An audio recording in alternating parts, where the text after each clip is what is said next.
Pozdravljeni, sva Neža in Tjaša. Sva dijakinji 4. letnika in za maturo sva si izbrali fiziko. Fizika nama je všeč že odkar sva se z njo seznanile v osnovni šoli. Ker delovanje sveta in stvari v vsakdanjem življenju vidimo in čutimo vsak dan, si vse lažje predstavljava. Med drugim sva se za fiziko odločili zaradi tega, ker so nama všeč razlage, ki jih profesorica podaja s pomočjo svojih PowerPoint predstavitev. Le-ti nama pridejo tudi zelo prav pri učenju. Profesorica lahko vedno vprašava karkoli in se bo potrudila, da bi nama razložila na razumljiv način.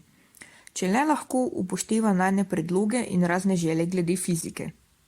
Pritegnili so naju tudi zanimivi poskusi, saj jih izvajava sami in se pri tem veliko naučiva. Pri pouku pa je velik poudarek tudi na reševanju raznolikih nalog, saj se s tem pripravljava na maturo. Kljub pouku na daljavo uspešno predelujemo novo snov, se pripravljamo na maturo in delamo simulirane eksperimente. No, da povzamemo. Fizika je zakon.